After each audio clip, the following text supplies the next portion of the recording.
BBC News at midday. The Labour leader, Sir Keir Starmer, has said that if he wins power at the next election, he would be laser-focused on growing the economy and reforming public services. But on the Sunday with Laura Kuenssberg programme, he refused to be drawn on whether or not Labour would spend more money. Sir Keir said he would concentrate on improving the UK's current situation. This is the government's problem. They, as good as broke our public services. They've created a situation in which wages have been stagnant for many years. But what would you do differently in that situation? They need to sort out this mess. How? I would do this differently by growing the economy. We have to grow and you've said our that economy. already. The UK has signed a deal to join a trade pact with several countries in Asia and the Pacific, including Japan, Australia and New Zealand.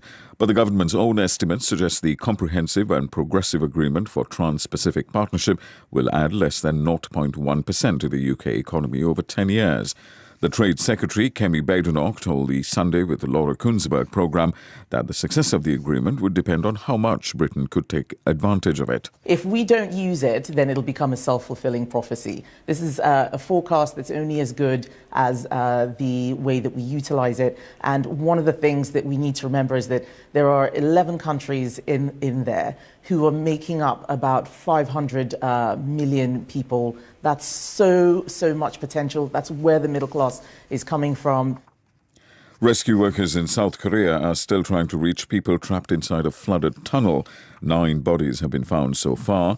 Heavy rain has caused widespread destruction in the country, killing at least 35 people. European leaders are in Tunisia for talks on stemming migration across the Mediterranean. The European Commission President and the Dutch and Italian Prime Ministers are offering the North African country a deal if it tightens its border controls. Here's Risto Pico. Tunisia has become one of the major migration routes to Europe, and Italy is the easiest country for migrants to reach.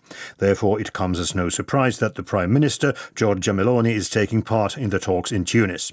She, together with Mark Rutte and Ursula von der Leyen, is expected to offer President Kais Saied $1 billion of EU investment in exchange for stronger border controls.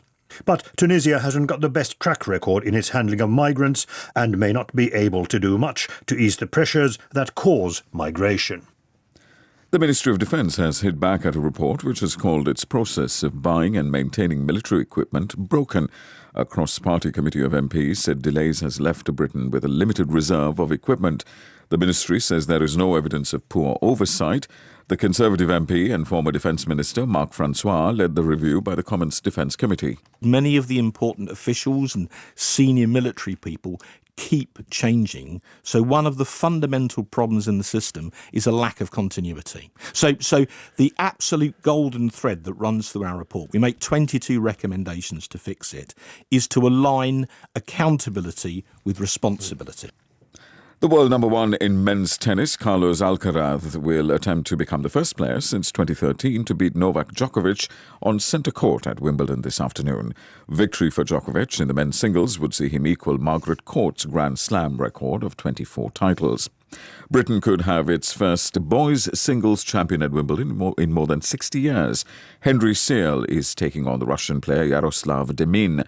The 17-year-old from Wolverhampton hopes to emulate Stanley Matthews, the son of the famous footballer who won in 1962. I think it would be extremely exciting and extremely cool, but I won't really be thinking about that too much, just myself and trying to win the tennis match. But I think winning it at any time is pretty special. BBC News.